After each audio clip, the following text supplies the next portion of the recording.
My voice is pretty much gone. Oh my goodness. My voice is gonna crack, crack, crack. Ow, my shoulder. Ow, my arms hurt a lot to do that. Oh, my back. Oh, my leggies. Oh, my feet. So my everything hurts, including my heart. It's not a real song, but it's art. Okay, what am I doing? Hey friends, it's Quirky Quinn, and yesterday I went to a peaceful protest. Now, no, hang on. I know what you might be thinking. No, I was not marching the streets and yelling things like, impeach Trump and like, kick him out of office and we need Hillary in office and stuff like that, because honestly I know that's not really in the power of what's gonna happen. So our protest that we did was in the free speech area of campus, which is like this big statue, and like, it's actually a funny story. We were given the statue as a gift. It's a statue of two naked men riding on top of naked horses. Clothed horses would have been funnier. You can see the horse's genitalia. And so when we got the statue, we were like, thanks, we're gonna put it right here on the very edge of campus so no one can see it. But then over the years, as the campus expanded and grew, it ended up being right smack dab in the middle of campus so everyone sees it.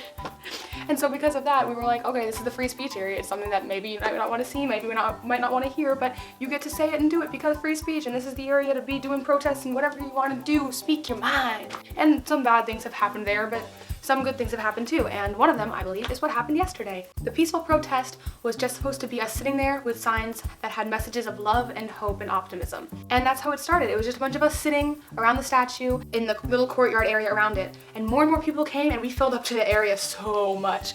And eventually some people were like standing up on the levels of the statue, like the steps, and like holding up the signs that said things like, we're all equal, love is equal, rights are equal, everyone is worthy and valid and equal. Just if you are scared, you're not alone, and we're here for you, and we are going to do everything we can to fight for the rights that we want to keep and to do things like that peacefully. So it was a very peaceful protest at first. It was kind of a roller coaster. We were just kind of sitting and like talking and being nice, holding up the posters, and people were like, what's going on? And like one guy came up to us and called us pussies. Actually, don't censor that, because if our president can say it, it must be okay. But yeah, the guy called us that, and we were like, okay, we love you too. We're not against you, we're not protesting against you, we're protesting for you and for everyone, because love, rights, equality, happiness, those are all universal things that everyone should have, and that we were just trying to be there to be like, hey, we need to stand together, because standing together is the only way that anything is going to get done. It's the only way that anything could possibly change, have an impact, and make our voices heard. Let's stand together in the name of our rights and in the name of acceptance. That's my phone. I'm back. Where was I? I have no idea, because I just got in a lengthy discussion with my father on the phone, but that's not what this video is about. Anywho, the protest. It was a complete roller coaster ride of emotions. It could have gone a lot worse. It could have broken out into a lot of violence. Every now and again, we'd start singing something like Lean on Me or Let It Be, just something that's just like, hey, we're here for you, we're here for each other, it's gonna be okay. And I really liked that, and I thought it was beautiful. Some people didn't, some people started arguing, some people had very, very strange opinions, but for the most part, we were able to remain peaceful and there wasn't much fighting. There were several people there, actually, who began arguing against us, and then after seeing what we were actually for, picked up a sign and joined us. And I started tearing up when that happened, because holy crap, that's amazing. One guy did go up to a girl holding a sign. What did it say? Oh right, the sign said, "You matter." How could that be taken wrong, right? Well, the guy went up to her, slapped it out of her hands and ripped it up, and then shoved her and said, you think you matter? No, I matter, because my vote won, so you. Oh wait, this light's off. Woo! Lighting inconsistency is the worst, Burr. There were a bunch of cameras, and they were doing interviews and such, and then there were a bunch of students there with cameras, and then there was one lovely girl who came up, and she had rainbow eyebrows and rainbow lips, and she had a clipboard with her. And so she said to us, hey, there have already been suicides from LGBT community related to the election. Like in their suicide notes and stuff, they've said it's because of the election, and they were afraid and scared and things like that. And so we were supposed to write, if we so chose, one reason to live and a message of hope on our clipboard. And she's gonna put it all together and show it so that people can see that and see that they're not alone. And every time someone did that, she would, that was a weird noise, every time someone wrote something on the clipboard, she would like paint their eyebrows or something. And I think that I still have some rainbow on this eyebrow. I don't know why it didn't come off of this one. Can you see it? It still looks pretty rainbowy. Ah. I don't know what's happening anymore. Yeah, there was a lot of really good stuff happening like that, and there were also a lot of bad moments. A small group started chanting, "Grab them by the pussy." And then we started chanting "Pussy grabs back." We couldn't chant for too long or the cops would have to disperse us. So we kind of kept from doing that and like tried to maintain our silent protest. We're quietly just sitting here saying, "Hey, you're not alone. I've been alone." It was an amazing array of people. Like there were men, women, all sexualities and all identities and all races. That is important. The fact that most of our country voted for Hillary and yet because of our little messed up system, Trump ended up in office, bothers me. But even more than that, what bothers me is the fact that almost half of our country voted for a person with a vice president who believes that shocking gays as conversion therapy can make them straight. Make America straight again. Oh man, someone should have made that joke. They probably have. There was a lot of stress going on, but I made a lot of friends from that protest because it was just people being nice, and I need nice, positive people. We all need nice, positive people in our lives, and positive thoughts and messages and just hope, because there is hope. Things can be okay. And honestly, I hope that I'm proven wrong and that Trump's presidency ends up being a great one, because you know what? We're all in the same boat. So saying that we hope he fails horribly is like saying we hope for the ship to sink. I'd rather have a bunch of people who I disagree with saying "I told you so" because Trump ended up doing good things, than have what I think might happen end up happening and have my worst thoughts proven true, you know?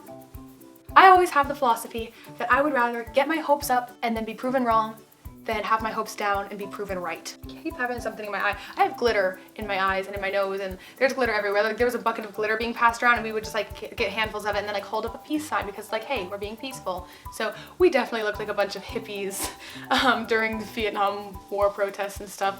That's probably what we looked like, because we were all holding signs like love and peace. We had giant LGBT flags, we had the trans flag, we had messages of good positivity. I'm saying the same things over and over again at this point. After about 11 hours of the protest, it started dying down a little bit. The people who were left really, really cared. And the fact that so many people stayed for that long on both sides, no matter what your thoughts or opinions are about this, the fact that that many people of college age stayed that long shows that, hey, look, our generation is way more invested in this and in our political future than many past generations have been. So that gives me a lot of hope, because that means that we're gonna have a voice, and I'm happy and hopeful that I'm going to have a strong voice and my group of individuals are going to have a voice in our future. It looks like it's going to get better. So after things had died down and it was just a few of us, then it was kind of like, you know what? We're loopy from being here forever. We are sore in our feet and our legs and our hands and our arms from holding up signs and from standing for that long. So we were just started being silly, and a lot of the people who were there were theater kids. Woo! And then we started singing some songs from like Steven Universe, like "I'm made of love" and "That's stronger than hate." I mean, it's usually stronger than you, but we didn't want to be like, "Arr." And then we started singing some Hamilton. We started doing like "I'm not throwing away my vote." It was pretty great. Oh, that was so much fun. And then there was also like, "Do you hear the people sing?" Because Les Mis. When I was there left, it was just like a few guys and a few girls left, and we just ended up sitting on the steps of the statue and like talking about our thoughts, and mostly we were arguing against that one guy. I forgot his name. Was it Douchebag? Let's call him Douchebag. Sorry, that sounds so hateful and that's the opposite of what I was trying to do, but honestly, I just couldn't stand this guy. Just because you are one way doesn't mean everyone's that way. People are different. He was like, no one's different. Some people are just stupid. And I'm like, thanks for being proof of that. What am I doing? Whoops, I was talking for a very long time and I ran out of memory space and kept talking for who knows how long after that. So I'm sorry, I missed a lot of things. I'm probably not gonna repeat them all. Said a lot of things that I probably don't remember what I had said, and so they're not gonna be in the video anymore. Whoops, you probably don't care because this is gonna be a long video anyway.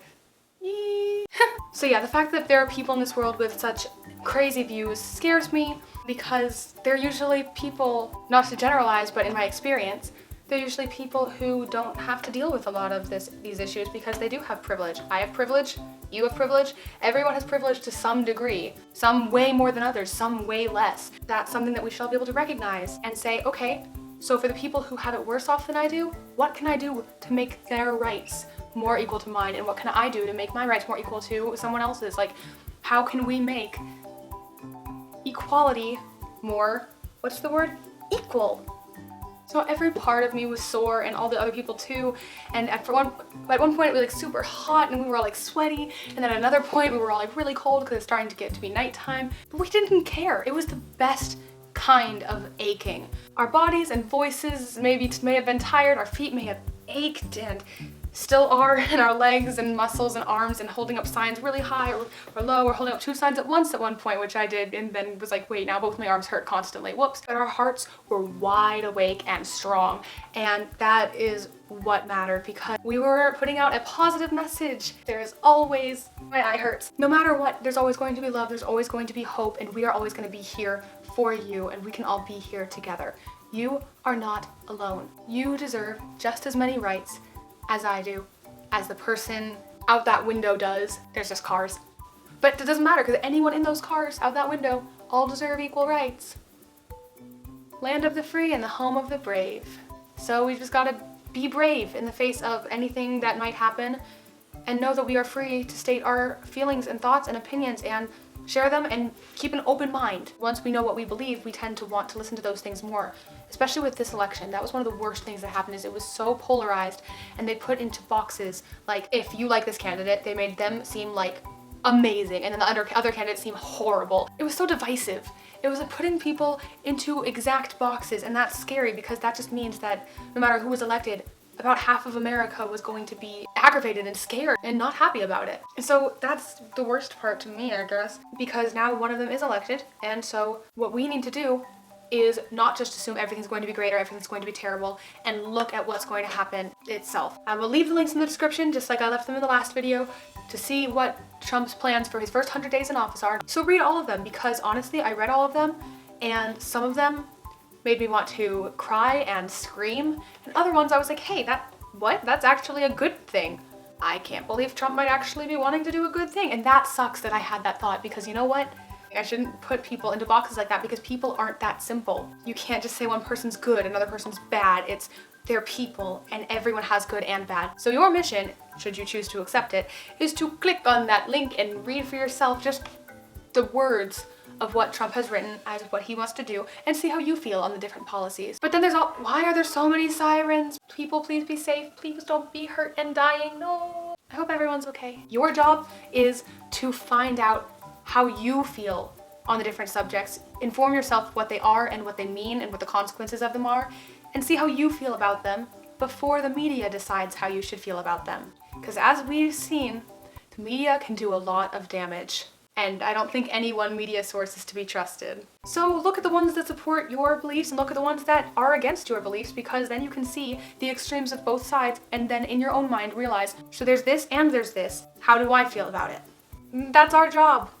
That's up to us to do, so that we can protect our rights and our beliefs and what we think would be good or bad for the country. I'm saying the same thing over and over again. I'm sorry. I'm not a proponent of the belief that everything happens for a reason, because that makes me feel like things are already set out, and I don't really like to think about a predetermined plan for life or for the world, because I like to think that our choices matter and that we can make changes of our own free will. I do believe in the fact that everything happens and reasons can come out of that. Good and or bad can come out of that, and I think that there can be a good thing to happen that wouldn't have been able to happen if a bad thing hadn't happened.